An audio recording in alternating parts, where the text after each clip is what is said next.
नमस्ते, my self doctor Sitara, consultant physician, Apollo Ayurveda, new Delhi. आज हम जानेंगे कब्ज के बारे में, जिसको अंग्रेजी में हम कॉन्स्टिपेशन बोलते हैं और आयुर्वेद में विबंध। बच्चा हो या जवान या बुजुर्ग, पुरुष या महिला, हर इंसान कभी ना कभी इस परेशानी का सामना ज़रूर किया ही होगा। कब्ज का मतलब है जब आप टॉयलेट के लिए जाते हो, आपका आदत ही ऐसा है कि आप 2-3 दिन में एक बार जाते होंगे, या फिर टॉयलेट जाने पर आपको ज़्यादा ज़ोर लगाना पड़ता है और आपका स्टूल जो है वो बहुत हार्ड हो जाता है और बार बार जाने पर भी आपको ऐसा लगता है कि आपका पेट पूरा साफ नहीं हुआ। तो काफ़ी लोगों को ये परेशानी काफ़ी लंबे समय से है, जिसको हम क्रॉनिक कॉन्स्टिपेशन बोलते हैं। दूसरा कब्ज का रूप है अक्यूट कॉन्स्टिपेशन, यानी कि किसी को ये पहली बार हो रहा है या फिर उनको 2-4 दिन तक उनका मोशन पास नहीं होता और इसके दौरान पेट फूलना और भूख कम लगना भी इसका एक सिम्टम होती है। आखिर इसका कारण क्या है?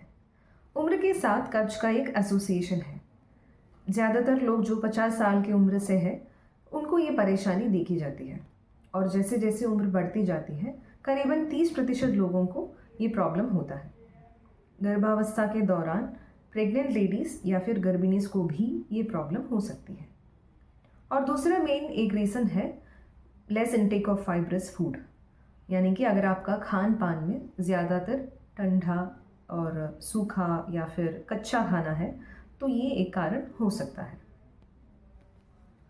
तीसरा रीज़न है पानी कम पीना।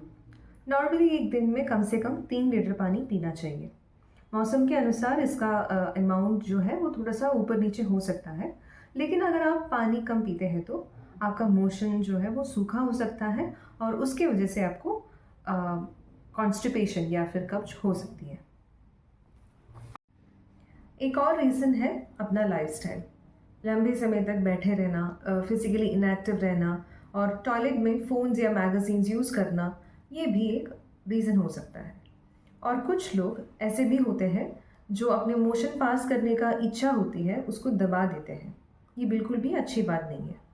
आयुर्वेद के अनुसार 13 वेगों के बारे में बोला गया है, या जो है नेचुरल अर्जेस, जिसको बिल्कुल भी दबाना या फिर रोकना नहीं है।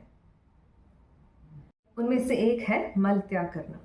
अगर इस वेग को अगर हम रोक दिया तो फिर शरीर में वात दोष बढ़ेगा और उसके कारण कब्ज हो सकता है। कुछ बीमारियों की वजह से भी कब्ज होती है, जैसे कि IBS, और कुछ लोग लैक्सेटिव्स लंबे समय तक यूज़ करते हैं जिसकी वजह से भी कब्ज होती है। अब हम देखते हैं कुछ होम रेमेडीज। आयुर्वेद के अनुसार ठंडी और रूखापन बढ़ाने वाला खाना कब्ज बढ़ाते हैं और हम ऐसे खाने का चयन करना चाहिए जो अच्छे से गर्म हो और पका हुआ हो और थोड़ा सा ऑयली भी हो, क्योंकि कुछ लोग घी और ऑयल को अपने खाने से कंप्लीट अवॉइड करते हैं, उनको भी कब्ज होती है। और दूसरा है रात में हेवी फूड खाना, वो अवॉइड करनी चाहिए। और विरुद्ध आहार जैसे कि फ्रूट्स या दूध को मिक्स करके खाना, ये भी अवॉइड करनी है, क्योंकि ये सब हमारा जाड़रातनी या फिर डाइजेस्टिव फायर को प्रभावित करते हैं। तीसरा टिप है पानी पीना। जैसे कि मैंने पहले ही बोला था, कम से कम 3 लीटर पानी पीना बहुत ज़रूरी है और फिजिकली एक्टिव रहना। तो मॉर्निंग वॉक के लिए जा सकती हो या फिर योगा वगैरह कर सकती हो। इन सब चीज़ें बहुत ही ज़रूरी है।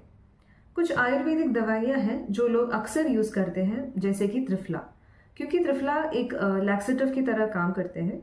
और लेकिन कोई भी दवाई अपने वैद्य से बिना पूछे नहीं लेना चाहिए, क्योंकि हर एक दवाइयों का अपना एक इफेक्ट होता है। आयुर्वेद में कुछ प्रोसीजर्स भी है, जैसे कि वस्यकर्म, जो आयुर्वेदिक मेडिसिन के साथ यूज़ होता है, जो अपने इम्बैलेंस दोषों को ठीक करते हैं। ऐसे procedures both acute and chronic constipation में काफ़ी यूज़फुल है।